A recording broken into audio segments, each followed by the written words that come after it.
Hablando de cannabis, gracias por la introducción. Yo vengo de Holanda, pero no les voy a hablar de cannabis. En realidad les voy a querer hablar sobre el mundo sin hambre en 2050. Entonces, primero para eso le quiero hacer una pregunta. ¿Quién de ustedes realmente cree que es posible que en 2050 vamos a tener un mundo sin hambre?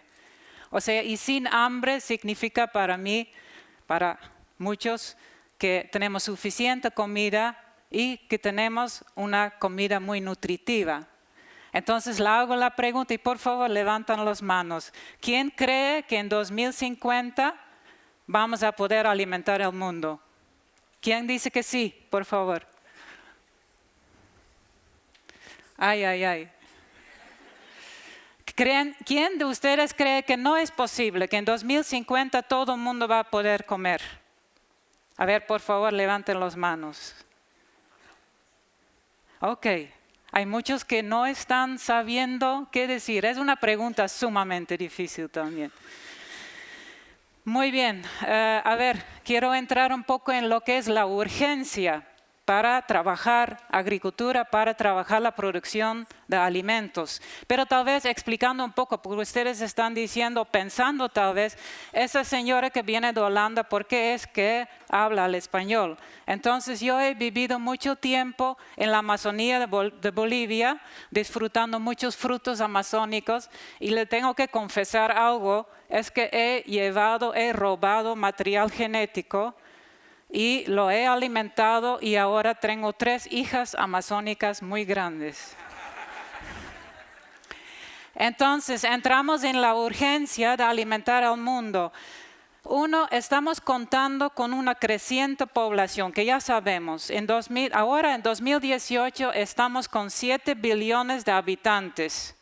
En el año 2050 se espera que vamos a estar 9 billones de habitantes, tal vez 10 billones de habitantes.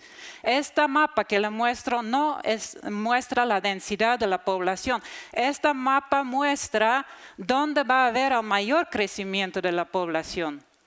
El mayor crecimiento de la población va a ser en África. En África ahora viven 1.3 billones de personas y en 2050 eso va a ser 2.5 billones de personas. Quiere decir un crecimiento de 50%, mientras en el resto o en lo promedio el crecimiento mundial va a ser 25%. Ahora, cuando hablamos de la densidad va a ser mayor en Asia. Entonces, un crecimiento en la población. Luego, una urbanización tremenda. Ahora que estamos con una urbanización de que 65% del mundo vive en una ciudad, esto en 2050 va a ser 80%. Y en América Latina, donde ve que es rojo, ahí va a ser 85% viviendo en las ciudades, que ya es la realidad, creo, aquí en Brasil. Aquí ya 85% de los brasileños viven en las ciudades. Otro factor que tenemos en contra de nosotros es la degradación del suelo, y este es un factor muy importante. Aquí vemos la primera mapa que está al lado izquierdo de ustedes, que las partes rojas y amarillas son tierras degradadas de alguna otra manera. 50% de las tierras cultivables en el mundo ahora ya están de alguna otra manera degradadas. Muy degradada o poco degradada, pero ya están degradadas. Si sumamos a eso el cambio climático y los efectos que va a tener el cambio climático sobre las cosechas, entonces ya es un efecto doble. O sea, cuando quiere decir el efecto del cambio climático, quiere decir los extremos de una sequía o los extremos de muchas lluvias y inundaciones. Eso va a afectar las cosechas. Y ahí en la mapa ve dónde va a afectar. Ahí ve las partes rojas. En el noreste de Brasil, eso está afectando ya bastante. Y aquí ve dónde en otras partes del mundo, sobre todo nuevamente en África, cómo va a afectar el clima sobre las cosechas en el mundo de alimentación. Entonces, ¿cómo vamos a producir si tenemos esos factores en contra de nosotros? Uno es poder ver si podemos acelerar la producción de alimentos. Y aquí les voy a dar un ejemplo de investigación que estamos haciendo como Wageningen, una muestra de una alimentación, de una investigación fundamental, yendo hacia un poco investigación participativa y de acción. Entonces, cuando menciono el fotosíntesis y cómo poder poner el fotosíntesis en un modus turbo, sería un ejemplo de investigación fundamental. Entonces, el fotosíntesis es el proceso de captación de luz y de captación de dióxido de carbono que la planta lo convierte en azúcares y luego empieza a crecer y nos produce la planta para comer y el oxígeno para respirar. O sea, en realidad, la planta y el fotosíntesis es el motor verde de la vida en la tierra. Mucho dependemos de las plantas, mucho dependemos del proceso de fotosíntesis, pero nunca en realidad ha sido investigado a fondo. Siempre hemos estado investigando cosas alrededor de la fotosíntesis, pero ahora con esta película que quiero mostrar, un pequeño clip, tal vez muestra qué importancia puede tener el proceso de fotosíntesis en la planta.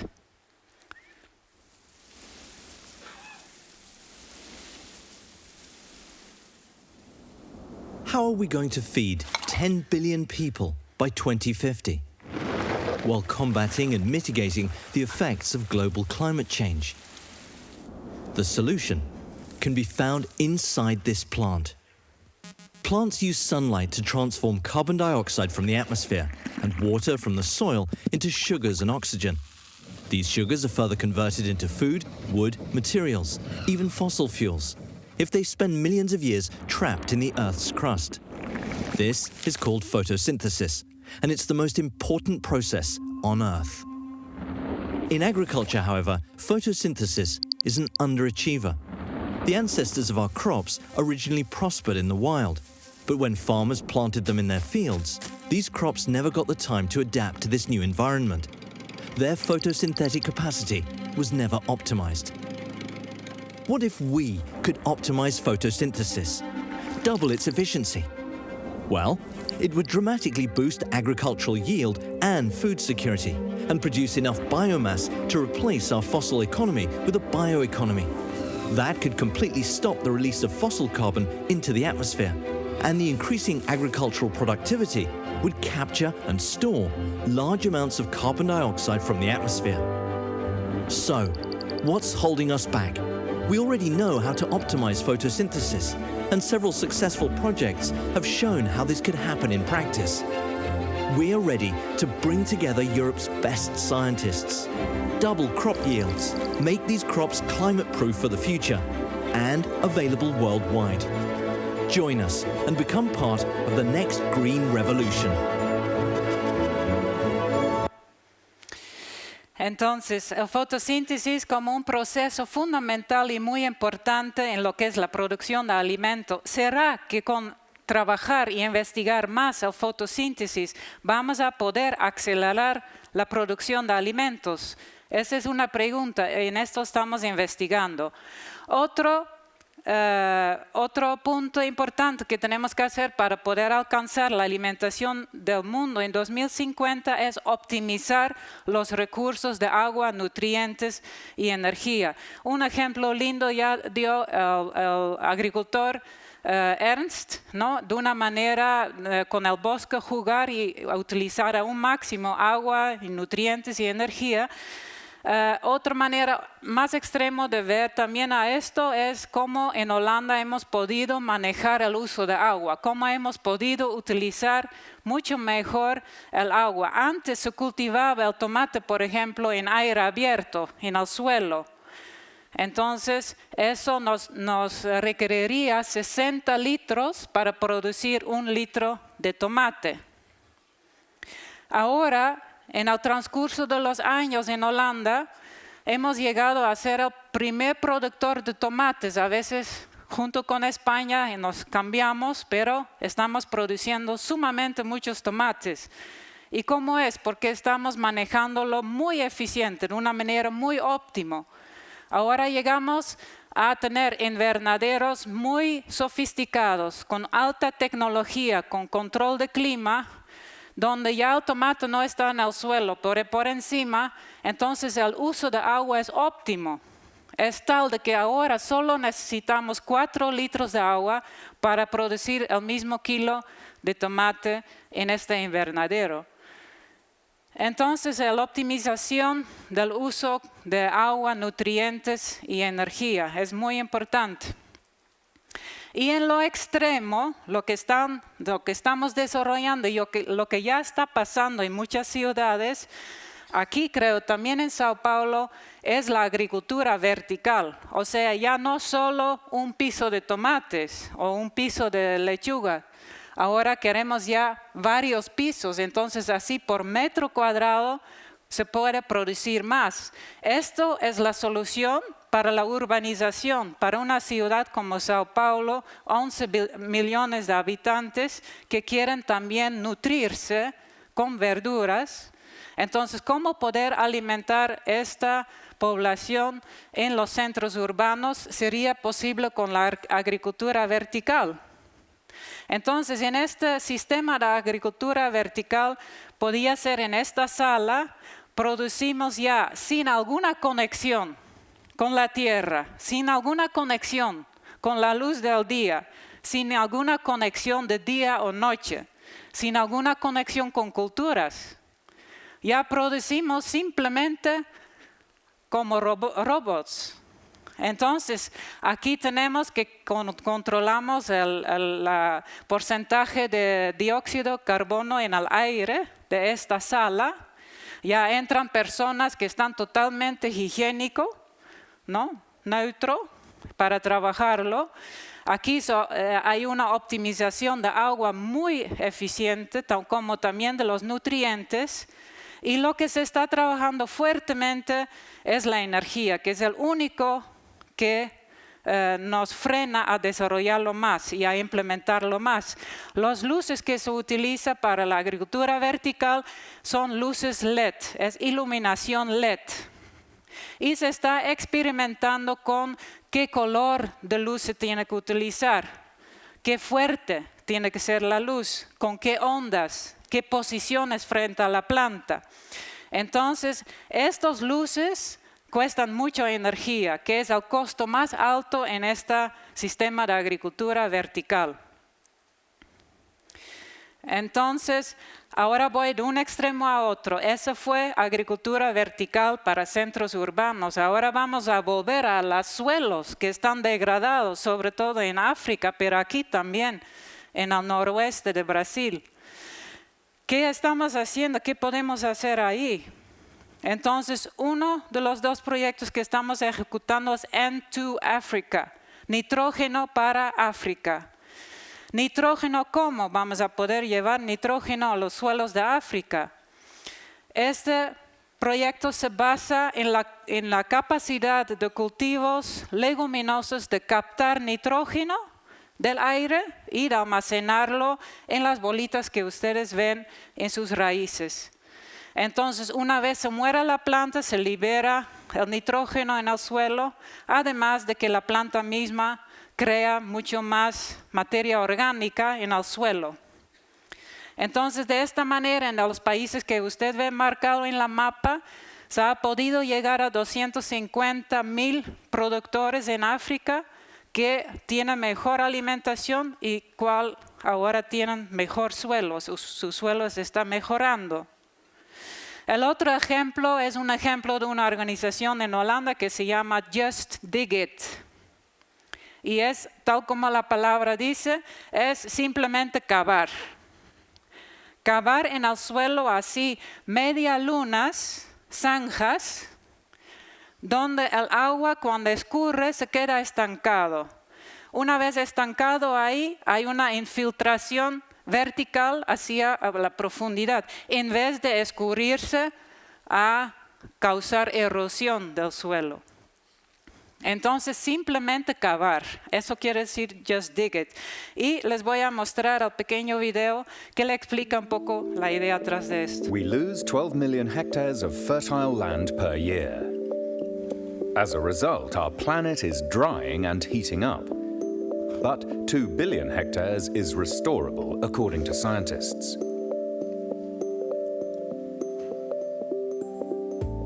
Our system approach is called the hydrologic corridor. Each hydrologic corridor is a national program consisting of landscape restoration projects, the locations of which are scientifically determined based on rainfall, vegetation cover, soil type, wind patterns, and other factors.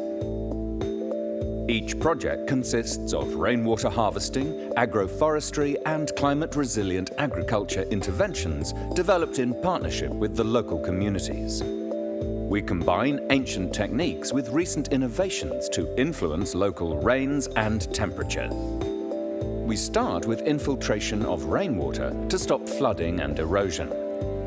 We complement this with agroforestry and climate-resilient agriculture, thereby replenishing the aquifer. The vegetation returns and the process of evapotranspiration starts again. As projects expand, the vegetation starts to grow towards each other, further repairing the water cycle within the designed areas of land.